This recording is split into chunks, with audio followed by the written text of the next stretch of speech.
Hi y'all, Lily here. In today's video, I will be sharing with you all a few mistakes that I made along the way when enlarging a design in Silhouette Studio. I hope these tips help you to avoid these mistakes and potentially save you some materials. Should you have any questions along the way, feel free to drop a comment down below and I will do my best to assist you. With that being said, let's get started. Alrighty, so this is the logo that I'm going to be using for demonstration purposes. If we can see here, this is the standard size 8.5 by 11 paper. If I were to use this paper, this is the largest that my logo would be able to go, roughly I believe 7 by 7 inches. So I'm going to go ahead and enlarge this image. I'm just going to click it, grab one of the corners, and then just make it as large as I need it to be. Alright, so this is about the size that I would like it. If I were to try it and print it like this, if you can see here in the print border area, there's blue and part of the design is left out, so that wouldn't print. So what we're going to have to do is head over to the knife tool on the side of the bar. We can see here it's a little knife, and so what we have to do is click the knife tool, and then we're going to go ahead and slice this image. What I like to do is I like to go ahead and turn on the grid so that way I can see where I'm going to slice the image down. That way I have a nice straight line. All we do is click where we want to slice, and then it creates a nice straight line.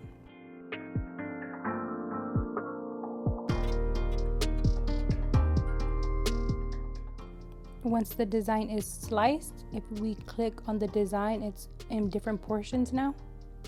What I like to do is I like to go ahead and grab all the ones that are left out on the side of the part that was cut out and group those together. Where I'm able to just move it as one instead of trying to grab a whole different little bits and pieces. I am going to be sublimating this onto a t-shirt, so I have to make sure that I flip the design horizontal. I like to do this in Silhouette Studio instead of at the end when printing, because sometimes I forget to do that. I'm going to go ahead and group the rest of the design, that way I'm able to move that as one. So if I was going to go ahead and use the standard 8.5 by 11 paper, I would go ahead and just print it out right here, but I have the 8.5 by 14 available, so I'm going to go ahead and change the size of this media to 8.5 by 14. To do this, I just go over to my page setup and then change my media size to, instead of 8.5 by 11, I change it to 8.5 by 14. Since I changed my media size, I have to make sure I go over to my printer settings and make sure I change that as well to 8.5 by 14 because we want to send the correct settings to the printer.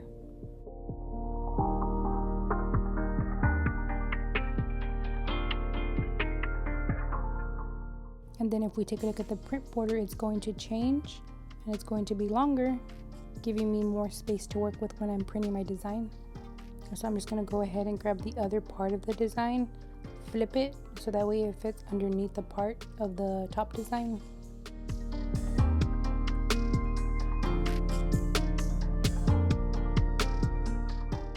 Alright, once we have our design positioned to where we'd like it, we're going to go ahead and just print it out. Alright, so these are the settings that I use for my EcoTank Epson 2720 printer. Alrighty, and off to the printer it goes. When I change my media size, my printer always has me confirm that this is what I want to do. So we just have to hit OK and confirm to change the media size. Alright, and now it will begin printing. I'm just going to go ahead and speed through this process. It is sublimation, so it does take a few minutes to print, so just be patient through this process. And here is what my design is looking like. I am using A-Sub paper along with Cosmos ink. I will go ahead and link those in the description box below in case you'd like to pick some up. Alright, and here we have our design all printed out. So I'm going to go ahead and need to cut along this line, and I'm going to need to cut it along this line to piece these two pieces together. So I'm going to go ahead and begin cutting this part of the design. So this part is very important. You have to be very, very careful when cutting this part of the design because any little mistake is noticeable and will show. A great paper cutter, then go ahead and just slice through it. Mine doesn't work like I would like it to, so I'm just gonna go ahead and do this manually. Alright, so just take your time through this process. We can always cut off more if we need to, but as soon as we cut off too much of the color, we can't place that back on. One of the mistakes I've made when cutting, I went ahead and I cut off too much of the design, and then during the pressing process, it's very noticeable. I'm gonna go ahead and make a few mistakes in this clip, that way when I go ahead and press it, you can see the difference. Alright, and then once we have it all cut out, we're going to go ahead and have to put it together. This is also very important because any little error is noticeable. The slightest misalignment is very, very noticeable. This part does take some time to get used to, so just go ahead and be very patient with it. Take your time, so that way there is no errors along the way.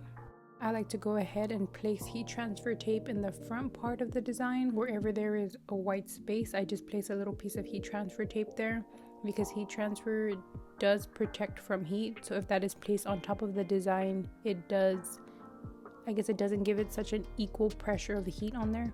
And if there's not equal heat being placed and pressed onto the t-shirt, then it creates kind of like a ghosting mark, and that is very noticeable. I hadn't done this method in a while, so it is taking me quite a bit of time putting this design together. Alright, so I am done piecing the front part of the design together. I like to go ahead and rip off all the edges. Oops, I ripped off a piece of the design, so when tearing around the edges, make sure that we are very careful, because once we rip something off, we cannot put it back on. I like to rip off the edges because during the pressing process, they do create kind of like a harsh squared line around your design. Alright, so when piecing two pieces together, when you turn it around, you're going to see that there is like a thick extra piece of sheet that's left behind. If I don't remove this, I find that it doesn't press evenly and it creates ghosting. So I like to go ahead and just kind of fold this back and cut along the edges and kind of remove as much as I can. And then during this cutting process, we have to make sure that we remove everything and everything lays flat, because if anything is misaligned or raised, then during the heat pressing process, it's not going to press correctly, creating a whole bunch of ghosting marks. So I went ahead and left this little piece right here raised, so that way whenever I press it, you can see that it doesn't press correctly. Alright, and now it's time to turn on our heat press. We have to turn it on to 400 degrees Fahrenheit. The ace of paper that I'm using calls for 400 degrees at 60 seconds, but just go ahead and read whatever directions are on your paper for sublimation, because everyone is different. Right, and while the heat press is heating up, I'm just going to go ahead and show you a quick up close clip of the t-shirt. We can see my mistakes that I've made during the pressing process. They're going to be way more obvious.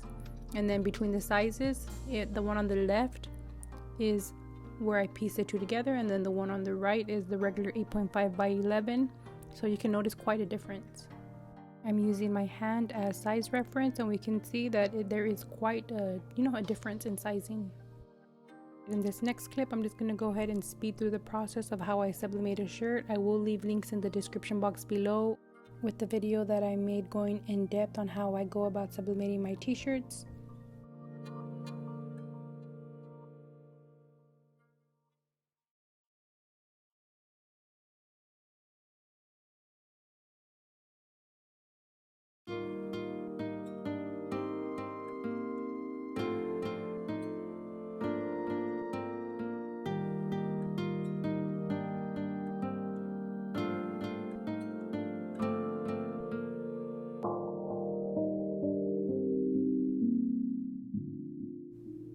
Alright, so here is what it looks like. From far away, you can't really see any mistakes that have been made, but I'm going to go ahead in the next clip and show you a close-up of all the mistakes that I did make. And here we have a close-up. Let's start with the K part of the design. Everything looks pretty perfect. Everything was pressed and centered and aligned correctly, so you can't really notice any difference. As we move up, boom, you can really see how misaligned the design is. And if we move higher, we can see right here where it created a ghosting mark, where the heat wasn't applied correctly because there was too much heat transfer tape on it, and the paper was folded a little bit incorrectly, and it didn't give it an even pressure. Alright, so when it comes to piecing two pieces of sublimation paper together, I'm not really a great fan of it because it is hit or miss for me. The reason I say this is because whenever you're piecing two pieces of paper together, the more heat transfer tape you use, the more likely it's going to be that it's going to create ghosting marks, and on a t-shirt that's very noticeable. I personally like to use this method when I have a design that has a lot of white spaces available in the front that I can piece the two pieces together. The less heat transfer tape we use, the better for this process. Do you ever use this process? Do you like it? Do you not like it? Let me know in the comments down below. Personally, I prefer it for some designs, and some designs I don't actually like using this method. It all just depends. But if you need a larger image for a t-shirt, then this can help, but you just have to be very careful when piecing it together. From far away you can't really tell, but from close up you can really see the difference. I do hope this video helped. I do hope these little tips and tricks were helpful. I do have TikTok, Facebook, Instagram, and Twitter. If you would like to go ahead and give me a follow over there, I would greatly appreciate it. Don't forget to ring that notification bell and subscribe. If you have any questions at all, feel free to drop a comment down below and I will do my best to assist you. Thank you so much for watching. Have a great one.